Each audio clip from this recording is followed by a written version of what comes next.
Quero ler esse texto para você, mas eu quero muito que você preste atenção nisso. Olha o que diz, do 26 ao 29. Irmãos, é como se o apóstolo Paulo estivesse conversando. Presta atenção. Irmãos, reparai, pois, na vossa vocação, visto que não foram chamados muitos sábios segundo a carne, nem muitos poderosos, nem muitos de nobre nascimento. Pelo contrário, Deus escolheu as coisas loucas do mundo. Vamos ler juntos? Vamos lá? Deus escolheu as coisas loucas do mundo. Para quê? Para envergonhar os sábios. E escolheu as coisas fracas do mundo para envergonhar as fortes. Verso 28. E Deus escolheu as coisas humildes do mundo e as desprezadas, aquelas que não são, para reduzir a nada as que são, a fim de que ninguém se vanglorie na presença de Deus. Vamos ler esse versículo juntos? Vamos lá? A fim de que ninguém se vanglorie na presença de Deus. Quantos creem que Deus está presente aqui? Então, a Ele toda a glória, a Ele todo louvor. Amém? Ele é Senhor sobre todas as coisas. Mas a palavra que Ele quer falar conosco nessa noite é que Deus chama os improváveis. Amém? Quantos podem dizer amém? Deus chama os improváveis. A Bíblia está cheia de relatos incríveis que foram realizados por pessoas comuns, pessoas simples que não tinham nada extraordinário, mas que foram instrumentos de Deus. Você já pensou por que Deus age dessa forma? Através de pessoas que você olha e fala, isso é simples demais. Ou esse é comum demais. Você já parou para pensar que Deus faz coisas que vai além do que os olhos humanos podem esperar? Esse Deus é poderoso para fazer muito além do que nós imaginamos. Por que Deus faz assim? Nós lemos agora em 1 Coríntios 1, 29, a fim de que ninguém se vanglorie na presença de Deus. O Senhor diz na palavra dele, a minha glória a outro não darei. Olha para o seu irmão e diga assim, a Deus pertence a honra, a glória, o domínio, a autoridade pelos séculos dos séculos. Quantos podem dizer? Amém? Ele diz, a minha glória não darei a outro. E ele diz algo tremendo aqui, o apóstolo Paulo chama a igreja para perceber algo, para analisar algo que vai além daquilo que muitas vezes nós homens imaginamos, que seria o escolhido de Deus, que seria o separado de Deus.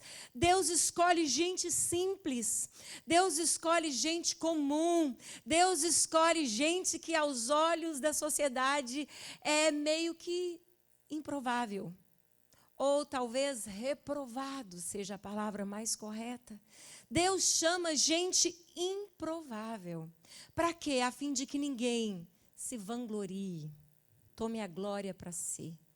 A fim de que ninguém esqueça que ainda que possa fazer alguma coisa, ainda que possa alcançar alguma coisa, ainda que desfrute do sobrenatural, existe um Deus que traz à existência aquilo que não existe. Existe um Deus que está acima de todas as coisas.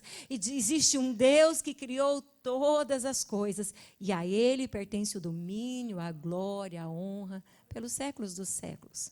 Apóstolo Paulo meditou muito sobre isso, um grande homem de Deus, um grande filósofo, um homem que entendeu a diferença do conhecimento humano para a revelação divina. E ele diz em Romanos, ele fala, a profundidade das riquezas, tanto da sabedoria quanto do conhecimento de Deus. Quem foi o seu conselheiro? Quem primeiro deu a ele para que dele pudesse receber alguma coisa? A ele, somente a ele pertence a glória, somente a ele pertence o domínio, o louvor pelos séculos dos séculos.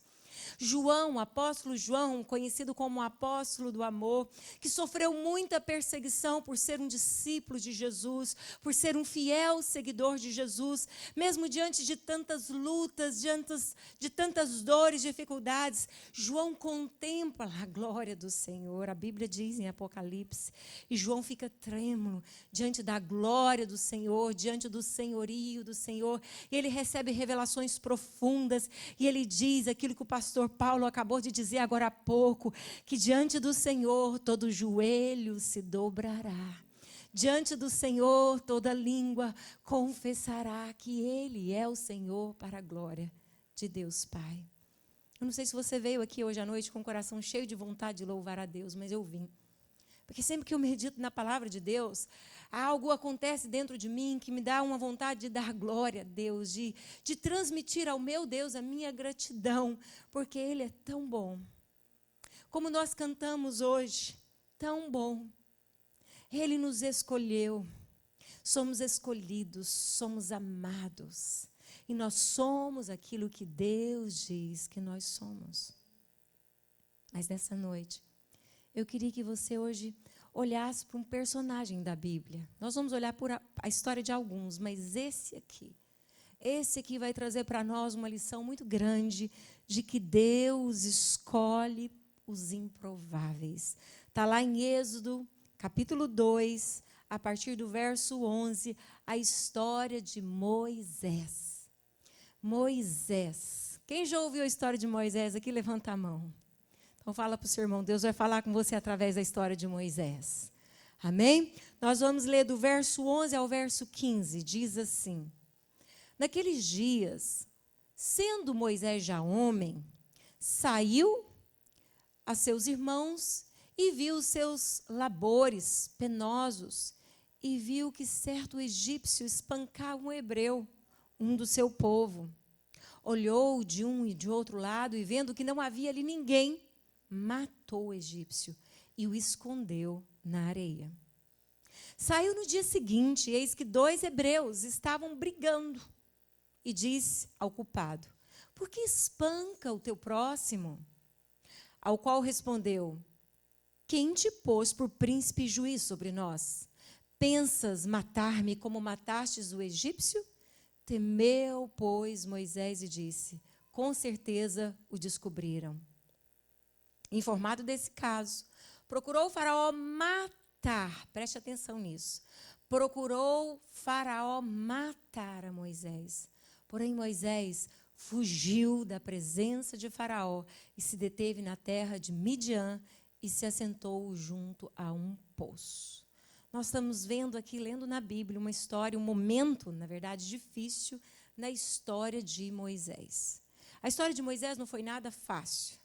A Bíblia conta que o nascimento de Moisés foi em meio a uma grande perseguição. Os egípcios estavam com medo do povo hebreu crescendo no meio deles. Os homens estavam sendo homens valentes, homens fortes. E Faraó tinha medo de que o povo hebreu tomasse uma proporção tão grande que dominasse o Egito. Então, Faraó dá um decreto de que todo filho de hebreia macho deveria morrer. Deveria ser morto no parto. Só que algumas parteiras, temente a Deus, não obedeceu à ordem de Faraó. E essas parteiras, por temer a Deus, elas escondiam os filhos das hebreias, ajudavam as mães a proteger os seus filhos. A Bíblia diz que Deus abençoou essas parteiras, deu a elas famílias, e elas foram mulheres abençoadas porque temeram mais a Deus do que a Faraó. Mas o interessante dessa história é que Moisés, então, é protegido até certa fase, mas a mãe não conseguia esconder mais o choro dessa criança, e ele corria risco de vida. E sabe o que a mãe faz? Ela faz um cestinho e coloca o seu filho ali dentro do cestinho e manda a sua irmã mais velha observar e coloca essa criança dentro do cestinho no rio. E, com certeza, ela tinha uma ideia. Eu vou colocar ele nas águas e alguém vai ver e vai proteger o meu filho. E foi assim que aconteceu. Ela era uma mulher de fé e Deus viu a fé da mãe de Moisés. E assim ela fez, e a filha de Faraó estava ali à margem do rio e viu aquele cesto com um barulhinho. E quando ela viu um bebê e ela adota Moisés. Então Moisés, quando ela pega Moisés e vê que era um bebê e que ainda precisava amamentar, ela pergunta: tem alguém, vocês sabem de alguém que possa amamentar essa criança? Então, a irmã de Moisés estava próxima e disse: sim, existem mulheres que podem amamentar. E Moisés foi levado de novo ao colo da sua mãe e amamentado por sua mãe, até que no devido tempo, quando chegou o momento de deixar de mamar, foi devolvida a filha de Faraó. Então Moisés cresceu debaixo do cuidado no palácio de Faraó, como filho adotivo, ou seja, neto de Faraó. Então, como criança, ele cresceu com conhecimento, ele cresceu com os estudos, ele cresceu com regalias, ele cresceu com todos os cuidados necessários, mas Moisés também recebeu aquela herança familiar. Ou seja, ele conheceu o Deus dos seus pais, que é o Deus de Abraão, o Deus de Isaac, o Deus de Jacó. Ele sabia da história dos seus antepassados. Só que Moisés cresce, e cresce com privilégios. E quando ele tem esses privilégios, ele cresce com aquele senso de justiça própria, sabe? Eu preciso fazer alguma coisa, eu tenho que ajudar o meu povo. E vocês viram a história que eu li em Êxodo capítulo, volta lá um pouquinho, irmão, para eles observarem. Êxodo 2, do verso 11 em diante, a gente vê que ele percebe que estava tendo ali uma briga. Ele viu, naqueles dias, sendo Moisés já homem, saiu a seus irmãos e viu os seus labores penosos e viu que certo egípcio espancava um hebreu, um do seu povo. E Moisés viu que um do seu povo, é mais ou menos como você brasileiro aqui, andando por aqui, e descobre que um americano está maltratando um do seu povo. E você tem condição de ajudar. Foi mais ou menos isso que Moisés sentiu. E Moisés tinha autoridade, ele estava ali debaixo do cuidado de Faraó. Só que ele usa a força humana e faz o quê? Ele mata o egípcio. E ele sabe que ele não podia matar ninguém. E ele mata e esconde. No outro dia, Moisés sai. Só que agora Moisés não vê um egípcio maltratando um hebreu. Agora ele vê 2 hebreus em discussão, que é o próximo versículo. E aí o que acontece? Saiu no dia seguinte, eis que os 2 hebreus estavam brigando e disse ao culpado: por que espanca o teu próximo? O qual respondeu: quem te pôs por príncipe e juiz sobre nós? Pensa matar-me como matastes o egípcio? Agora o que acontece com Moisés? Moisés vê irmãos dele, povo dele brigando e fala: gente, vamos parar com isso. Como é que vocês se maltratam assim? E eles, com o coração já amargurado, com a vida difícil, debaixo do jugo de Faraó, fica bravo com Moisés e fala: peraí, o que você está querendo? Você está querendo exercer autoridade sobre nós? Ser príncipe sobre nós? Ah, você quer matar também, como você matou um egípcio? Então, Moisés descobre que outros já sabiam da sua história, de que ele tinha matado um egípcio e escondido. Sabe o que acontece com Moisés daqui em diante? A Bíblia diz que ele foge. Por quê? Porque agora ele carrega a culpa. Agora ele carrega a vergonha. Ele foge, ele tem medo, ele se sente culpado porque ele mata um egípcio. E o próximo versículo diz que Faraó quer matar Moisés. Que história difícil. Um nascimento extremamente difícil. Foi criado em lares separados, um tempo com a mãe legítima, outro tempo com a mãe adotiva. Viu o sofrimento do teu povo, sentiu angústia e revolta diante daquele cenário, daquela situação, age por impulso, comete um erro, esconde o seu erro e agora tem sentimento de culpa, agora carrega o sentimento de vergonha, agora sai como um fugitivo e vai morar em Midian. Se casa, tem filhos e vai cuidar das ovelhas do seu sogro. Então, eu queria convidar você nessa noite a pensar um pouquinho nas mudanças que aconteceu na vida desse homem, Moisés. Moisés viveu tudo isso que nós rapidamente analisamos, mas, de repente, a casa caiu e ele já não está mais tendo as regalias de um filho, da filha de Faraó. Ele já não tem mais aquelas influências. Agora, ele é perseguido e vive como um fugitivo. E eu quero ir com vocês agora em Êxodo, capítulo 3, a partir do verso 1. Diz assim, Êxodo 3. Nós vamos ler juntos, tá bom, irmãos? Apacentava, leia com os olhos, observa isso. Apacentava Moisés o rebanho de Jetro, seu sogro, sacerdote de Midian, e levando o rebanho para o lado ocidental do deserto, chegou ao monte de Deus, a Horebe. Apareceu-lhe o anjo do Senhor numa chama de fogo, no meio de uma sarça. Moisés olhou, e eis que a sarça ardia no fogo, e a sarça não se consumia. Então, disse consigo mesmo, irei para lá, e verei essa grande maravilha. Por que a sarça não se queima? Vendo o Senhor, que ele se voltava para ver, Deus, do meio da sarça, o chamou e disse, Moisés, Moisés. Ele respondeu, eis-me aqui. Deus continuou, não te chegues para cá. Tira as sandálias dos pés, porque o lugar em que estás é terra santa. Disse mais, eu sou o Deus de teu pai, o Deus de Abraão, o Deus de Isaque, o Deus de Jacó. Moisés escondeu o rosto, porque temeu olhar para Deus. Disse ainda o Senhor, certamente vi a aflição do meu povo, que está no Egito, e ouvi o seu clamor por causa dos seus exatores. Conheço-lhe o sofrimento. Por isso, desci a fim de livrá-lo da mão dos egípcios, e para fazê-lo subir daquela terra a uma terra boa e ampla, terra que mana leite e mel, o lugar do cananeu, do eteu, do amorreu, do ferezeu, do eveu e do jebuseu.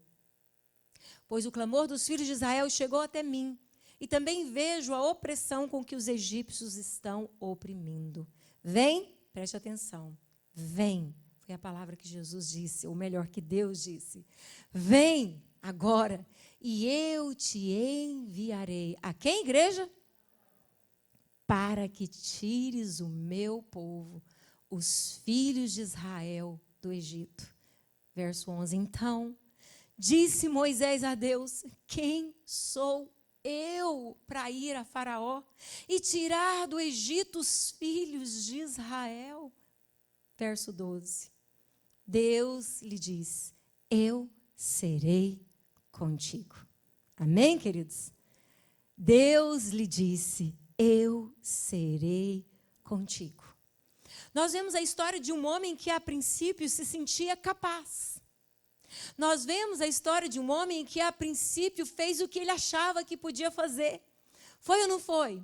Nós vemos a história de um homem que não se agradava da injustiça, mas que, infelizmente, cometeu injustiça, quando ele quis fazer justiça com as próprias mãos. Nós vemos a história de um homem que, de repente, se vê num cenário onde o chão some. E agora ele corria risco de vida. E agora ele tem que fugir e sem saber para onde ir. E a Bíblia conta então que Deus foi gracioso com Moisés. E passou-se anos. Queridos, depois vocês podem ler mais detalhadamente a história. Mas ele teve filho, Gerson. Passou-se anos para Deus vir falar com Moisés novamente. E quando Deus vem falar com Moisés, sabe o que acontece? Moisés fica maravilhado, porque algo sobrenatural acontece, como eu vejo uma árvore queimando e ela não se consome. Eu vejo fogo, mas esse fogo não consome essa árvore. Ele fica impressionado, ele fica maravilhado com tudo isso, e ele quer se aproximar, e quando ele tenta se aproximar, o Senhor o chama, Moisés, Moisés. E o Senhor fala para ele, agora tira as sandálias dos pés. Porque você está pisando em um terreno diferente do que você já pisou até hoje. Você está entrando em uma dimensão que você ainda não havia entrado. Moisés, tira as sandálias dos pés. E assim Moisés fez. E Deus fala com ele como nós acabamos de ler. Eu vi a aflição do meu povo. Eu estou vendo o meu povo sendo subjugado. E o meu povo clama. E o clamor do meu povo chegou até mim. E agora, Moisés, eis que eu te chamo e eu te envio para que vá e tire o meu povo da mão de Faraó. Olha que lindo, para que tires o meu povo, os filhos de Israel, do Egito. O que é isso? Eu não sei se você já pensou nisso, mas o que passou na cabeça de Moisés quando ele ouviu isso? O que passou, dá para a gente entender, quando ele fala, quem sou eu? Quem sou eu? Eu vou voltar lá, Faraó. O Faraó que o perseguia havia morrido. E agora se levanta um novo governo sobre os egípcios. Era um novo tempo e agora Deus está dando uma palavra para ele. Mas agora Moisés lida com o outro lado do seu coração. Porque no decorrer dos anos, na caminhada de Moisés no deserto, Moisés começou a viver um processo onde Deus foi trabalhando no coração de Moisés. Deus foi trabalhando no coração desse homem de uma forma tão profunda, tão profunda. A princípio, ele quis fazer justiça pelas próprias mãos. A princípio, ele teve boa intenção e quis mudar a sorte do seu povo. Mas Moisés até então agiu na força do seu braço. A Bíblia diz em Jeremias, maldito o homem que confia em si mesmo, que é o mesmo que confia no homem, faz da carne o seu braço e aparta o seu coração do Senhor. Moisés começa uma história confiando na sua capacidade humana, começa a sua história pensando, eu sou mesmo neto de Faraó, eu tenho autoridade, eu vou dar um jeito do meu jeito. E quando ele dá um jeito do jeito dele, ele se encontra num problema e ele carrega essa bagagem. E ele vai com essa bagagem. Só que passa os anos, passa-se o tempo e Deus vai ao encontro dele. Deus vai ao encontro dele. Eu queria observar algo com vocês nessa noite. Ele havia, então, depois dessa vida no deserto, desse tempo, ele havia perdido o senso de justiça própria. Ele já não se sentia mais capaz. Mas é nesse momento que Deus vem e diz em Êxodo, que nós lemos, vai. Põe o versículo que ele diz, por favor. Enviarei a Faraó. Quando acaba a força humana, quando acaba o senso de justiça própria, quando acaba aquela sensação de que eu posso dar um jeitinho, Deus vem e entra em ação. Deus responde a ele, eu serei contigo. Eu serei contigo. Não antes do seu jeito e da sua maneira. Mas agora que você entende quem você é, as suas limitações, as suas fraquezas, as suas fragilidades, o Senhor diz, agora eu te chamo, eu te levanto, eu te envio. Você já se sentiu assim alguma vez? Você já pensou no seu histórico familiar? Você já pensou no seu passado? Você já pensou como Moisés? Porque quando você segue adiante, ele vai dizer, mas o que eles vão pensar de mim? Quando eu chegar lá e falar que eu fui em nome do eu sou, o que eles vão pensar de mim? Você alguma vez já se sentiu assim? Olhando para a sua história, olhando para o contexto que você saiu, olhando pelas tropeçadas que você já deu, pelas caídas que você já viveu, pelas bobeiras que você já deu. Você já parou para pensar quem sou eu? Deus diz agora, eu posso ser conhecido através de você, Moisés.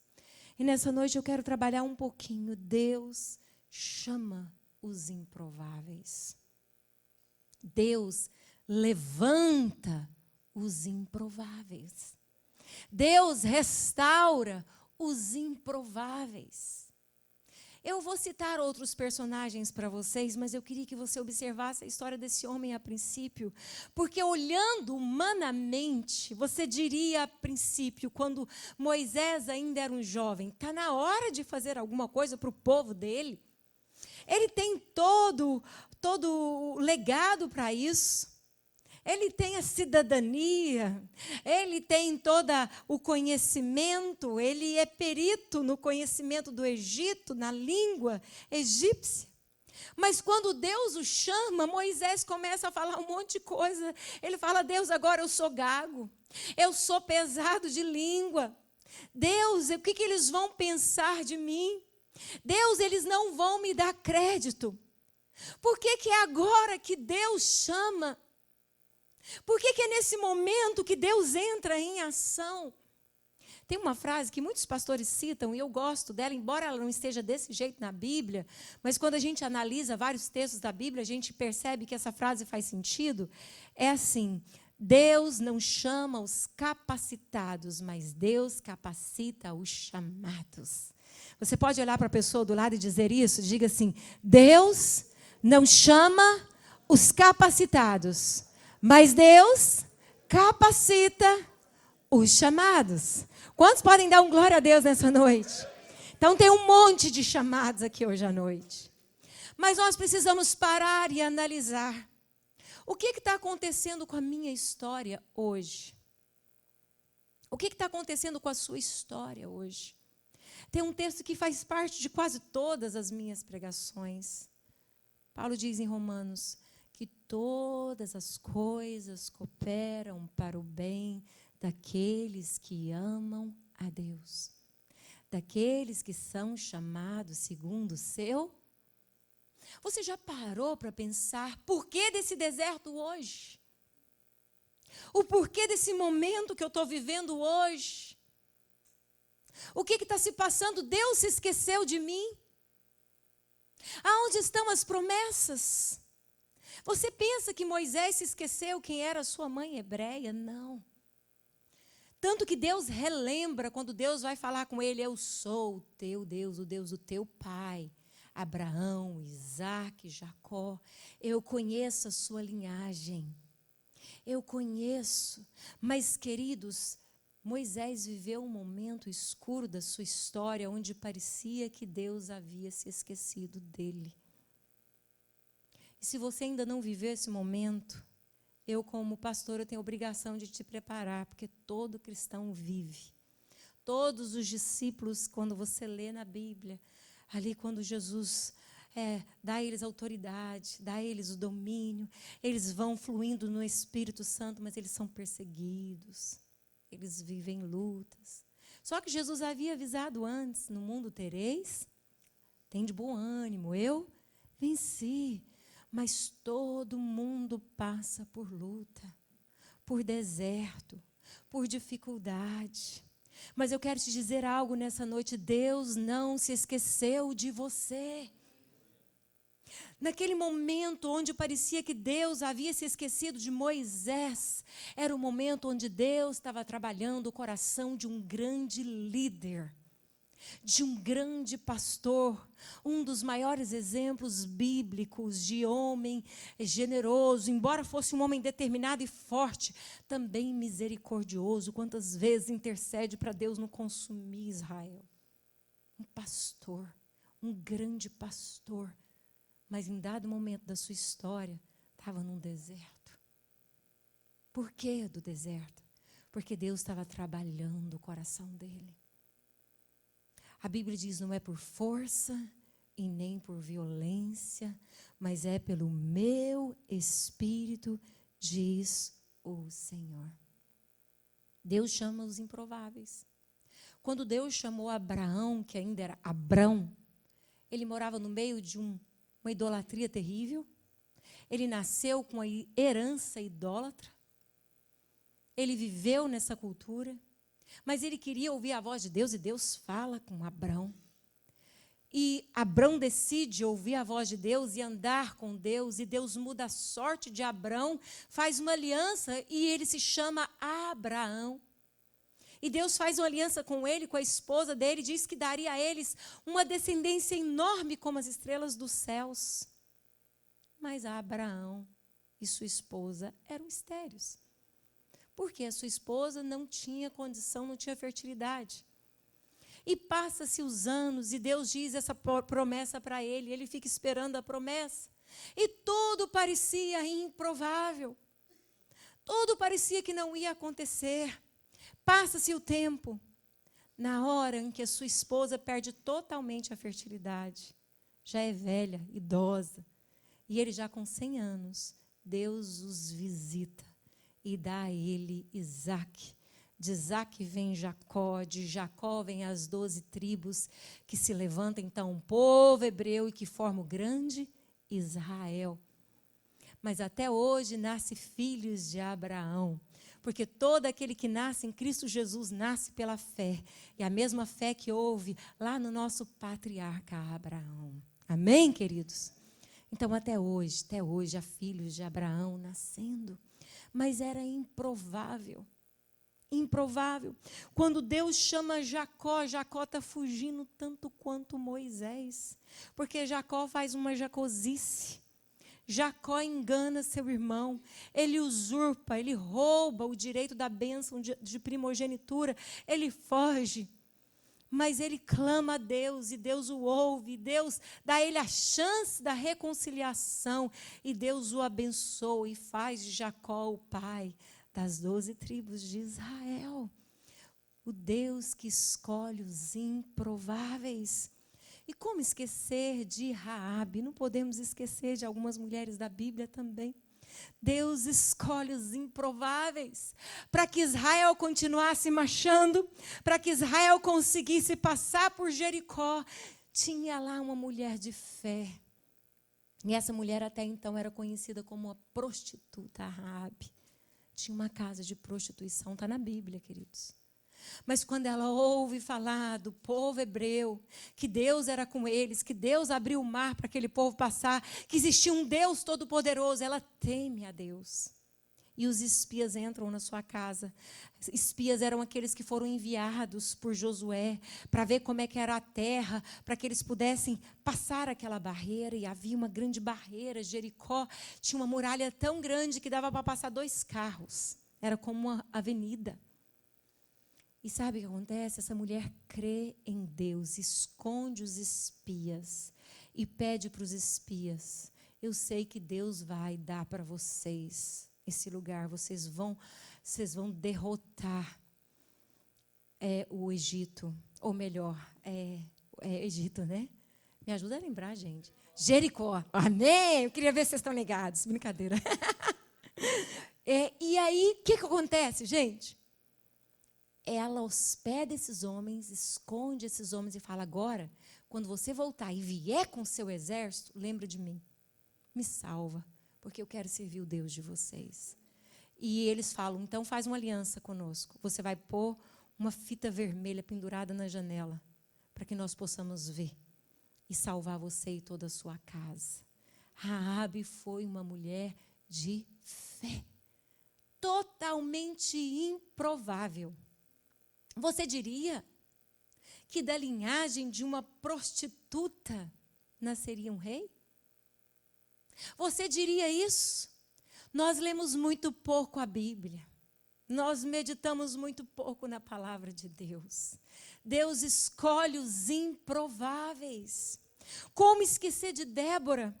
Num tempo de crise, onde o povo estava vivendo uma apostasia, abandono da fé.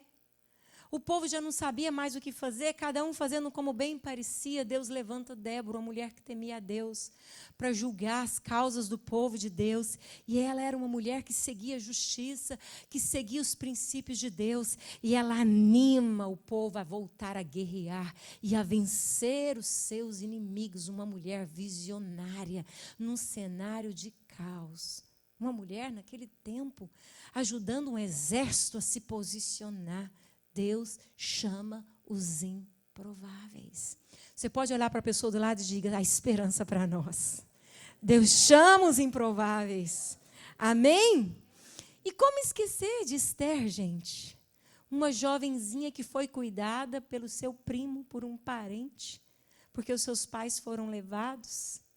E ela é cuidada ali, e o seu parente cuida dela e vê que havia uma oportunidade de dar a ela uma vida melhor. E ele então coloca ela naquele concurso de beleza para ser escolhida, para ser esposa de uma autoridade.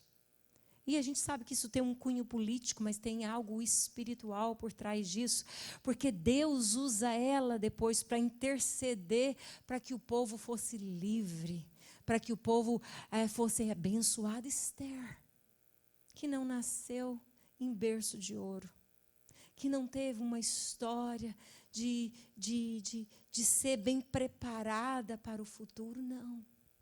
Ela viveu sendo cuidada por parentes. Como esquecer de Davi? Um improvável, um esquecido. Porque quando Jessé vai lá ungir os filhos, quando Samuel vai ungir os filhos de Jessé, o que acontece? Ele chega lá e fala para Jessé: chama seus filhos. E ele chama os filhos. E o profeta Samuel pergunta para Deus: é esse que vai ser o rei de Israel? Deus fala: não. É esse que tinha um alto bonito, de boa aparência? Deus fala também não. E ele vai perguntando para Deus, e Deus diz que não era nenhum daqueles que tinha sido chamado para a mesa. E aí o profeta, temente a Deus, pergunta para Jessé: não tem outro filho seu? Aí o pai: oh, meu Deus do céu, falo eu, tá? Não está assim na Bíblia, não. Esqueci de Davi. Eu mandei ele cuidar das ovelhas. Vai lá, chama Davi. Davi tinha sido esquecido. Davi estava lá cuidando de ovelha para o pai dele. E quando ele chega, um baixinho, mas a Bíblia diz que era bonito, de olhos brilhantes, bonito, cheio da graça de Deus. Era esse que Deus havia escolhido, é esse que Deus unge, é esse que Deus levanta, é esse que leva Israel a desbaratar exércitos, é esse que Deus estabelece o trono e dele vem Jesus. Mas Deus diz para ele certa vez: não te esqueça que eu te tirei de trás das malhadas, eu te escolhi. Deus chama os improváveis. Sabe, a Bíblia conta a história de uma mulher chamada Madalena, Maria Madalena. Dentro do corpo dela habitava 7 demônios. 7 demônios. Se um já faz uma bagunça terrível, se você nunca viu, eu já vi. Imagina uma mulher sendo possuída por 7 demônios. E com um demônio, a mulher faz loucura. Imagina ela com 7 demônios. Quantas vidas essa mulher não tinha prejudicado? Quantas vezes Satanás, os demônios, usou essa mulher para destruir vidas? Só que Jesus vai ao encontro de Maria Madalena. Jesus expulsa os demônios dessa mulher. E quando Jesus é morto, quando Jesus ressuscita, para quem que ele aparece primeiro? Para uma improvável Maria Madalena. É ela que volta para dizer: o Cristo ressuscitou. Não foi nenhum dos discípulos. Porque ela era sensível, ela era grata. Ela sabia que Jesus tinha tirado um monte de demônio dela. E ela sabia que tinha sepultado o corpo de Jesus. Ela queria ir lá levar bálsamo. Ela queria ver como é que foi o sepultamento de Jesus. Havia gratidão no coração daquela ex-endemoniada. E é ela, a mensageira, que Cristo ressuscitou. Uma mulher totalmente improvável. Mas eu não poderia esquecer de outro caso também. Se 7 demônios faz estrago, imagina 2.000 demônios. Uma legião de demônios possuía um homem em Gadara. Quando Jesus vai se aproximando de Gadara, esse homem, ele vivia acorrentado, os pés e mãos, e quando acorrentava, ele conseguia quebrar as correntes, ele ia para o sepulcro, ele causava terror, pânico em Gadara. Quando Jesus se aproxima, ele começa a gritar e ele fala: o que você veio fazer aqui? Nos atormentar antes do tempo. E quando Jesus se aproxima desse homem, eu vou resumir a história. Sai dele uma legião de demônios. E sabe o que acontece? A Bíblia diz que esse homem volta a ser um homem de mente sã, ou seja, sarado, um homem vestido, um homem que era socializado, conseguia conversar com as pessoas. Só que Jesus vai embora de Gadara e ele fala: Jesus, me deixa aí com você, me deixe com o Senhor e seus discípulos. Jesus fala para aquele ex-endemoniado de Gadara: fica e testifica aos seus quem eu sou em ti. Quem eu sou em ti. Queridos, eu poderia passar horas e horas com você hoje, lembrando personagens em personagens da Bíblia que eram improváveis. Você olharia para ele e diria: eu não chamo esse para o meu time. Eu não chamo esse para fazer alguma obra, para fazer alguma coisa junto comigo. Olha o pedigree dele. Olha a história dele. Viciado. Fez tudo que não presta lá na minha cidade. Jesus não vê como nós vemos. Jesus não sente como nós sentimos. O profeta sabe disso. E ele chega a dizer: o homem vê a aparência, mas Deus vê o coração. Quantas vezes nós olhamos para os outros e julgamos pela roupa que está vestida, né? Se tem cabelo loiro, vermelho, azul, roxo, se tem tatuagem, se não tem tatuagem, se fala bem, se não fala bem, se estudou, se não estudou, e nós julgamos: fulano é muito, muito da linha. Fulano é top, porque ele faz isso, ele tem isso, ele não é assim, ele não é assado. Nós tentamos julgar as pessoas, nós tentamos descrever as pessoas através daquilo que vemos, muitas vezes. E muitos reconhecem as pessoas por causa de títulos. Mas Deus não é assim. Deus não vê como vê o homem vê a aparência, mas Deus vê o coração. Sabe, nessa noite eu quero dizer algo muito sério para vocês. Ele não escolhe você por causa da sua inteligência. Ele não escolhe você por causa dos seus títulos. Ele não escolhe você por causa do seu nobre nascimento. Ele não escolhe você porque você conseguiu vir para os Estados Unidos e seus amigos da sua cidade não conseguiu. Ele não escolhe você por tudo que você já conseguiu fazer ou ser até então. Ele escolhe você porque diz lá em João, capítulo 15, se você puder abrir para que todos possam ver. João, Evangelho de João, capítulo 15, verso 16. Nós vamos ler esse versículo e entender por que Deus nos escolheu. Não fostes vós que me escolhestes a mim. Muito pelo contrário, eu que estou colocando muito só para você ter uma noção do que Jesus falou. Não foi você que me escolheu, pelo contrário, eu vos escolhi a vós outros. Primeira coisa que eu quero que você observe nesse versículo, Jesus está dizendo: foi eu que escolhi vocês. Não foi você que veio até mim e disse: Jesus, minha culpa, a minha dívida, os meus pecados são muito pesados. Jesus, vai para a cruz no meu lugar, porque senão Deus nunca vai me aceitar. Jesus, faz alguma coisa por mim, senão eu nunca vou voltar a ter um relacionamento com Deus. Adão sujou a minha história. Não foi você que fez isso. Foi Ele que te viu antes mesmo de você existir. Foi Ele que te conheceu antes que você se conhecesse. Foi Ele que te chamou pelo nome. Foi Ele que nos deu esse lugar. Foi Ele que te trouxe aqui hoje à noite. Deus te ama. Deus te escolheu. Antes que você pudesse entender a dimensão dos planos eternos de Deus, Deus se fez conhecido. Deus permitiu você conhecê-lo. Para quê? Eu vos escolhi a vós outros e vos designeis para que vades e deis fruto.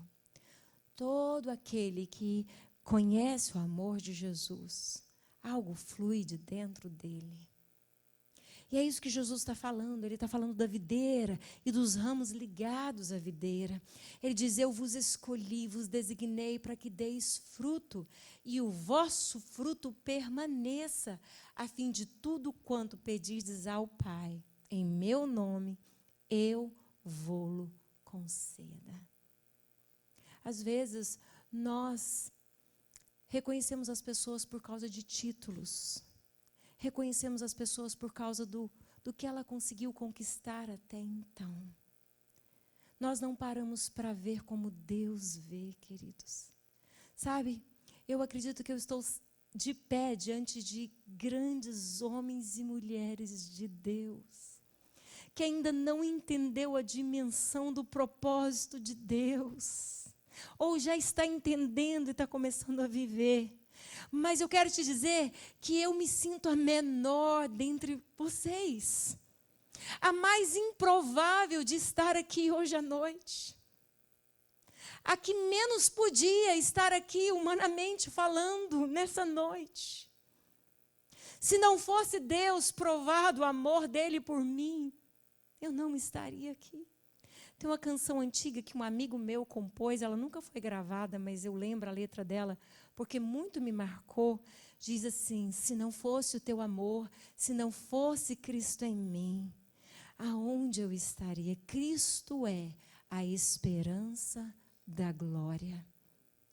Sabe por que Deus pode agora levantar Moisés e usar Moisés? Deus usou de uma forma sobrenatural.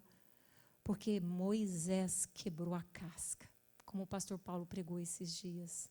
Se o grão de trigo cair na terra e não morrer, ele não dá fruto. Mas se ele morrer, ele dá muito fruto. Moisés entendeu a sua essência, que ele precisava era de Deus.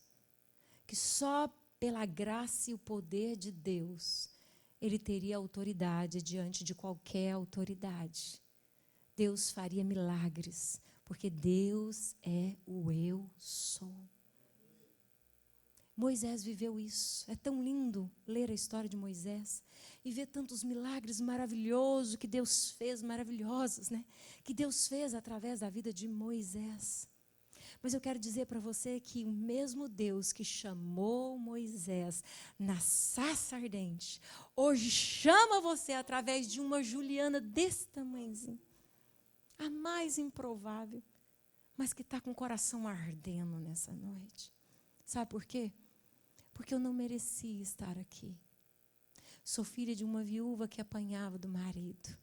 E quando o pai morreu, a minha família agradeceu que minha mãe não ia apanhar mais. Cresci vendo tanta luta na minha casa. Cresci vendo tanta amargura que vocês não fazem ideia da dimensão e das marcas que isso trouxe ao meu coração. Mas Jesus foi ao meu encontro. A graça foi ao meu encontro. A improvável Juliana, um dia ouviu o Evangelho. E olha, queridos, por mais que tenha sido difícil o histórico que eu vivi até aqui, eu quero dizer para você que existe um Deus que nos faz andar altaneiramente, acima dos problemas, acima das tribulações mesmo. Há um Deus que levanta do pó o desvalido, do monturo o necessitado. Há um Deus que quer levantar os seus filhos e levar os seus filhos a usufruir de uma autoridade. Moisés não poderia ter essa autoridade com a presunção que existia no coração dele, de fazer justiça com seu próprio braço. Mas agora que Moisés se esvazia, Moisés pode voltar. E com um cajado que simbolizava a autoridade de Deus, até então era o instrumento usado simplesmente para pastorear ovelhas. Agora, porque a autoridade de Deus está sobre ele, ele toca nas águas e o mar abre. E o povo pode andar. Aquele cajado estava dizendo, você confia em mim? Então pega a sua confiança e faça o impossível acontecer. Toca nas águas, meu filho, toca nas águas. Toca nas águas. Ele não te escolheu por causa de títulos. Ele não te escolheu por conta do que você já fez até aqui ou deixou de fazer. Deus te escolheu porque Ele te amou. E a Bíblia diz, eu amo esse versículo, Deus prova o seu amor para conosco pelo fato de ter dado Cristo a morrer por nós, sendo nós ainda pecadores. É através de pessoas simples, comuns, que compreende que precisa de Deus, que Ele levanta então um povo forte e capacitado para se levantar e abençoar uma geração. Uma geração. Pastor Paulo falou para nós hoje de sairmos para levar a paz de Jesus. Talvez você pensou, mas eu posso.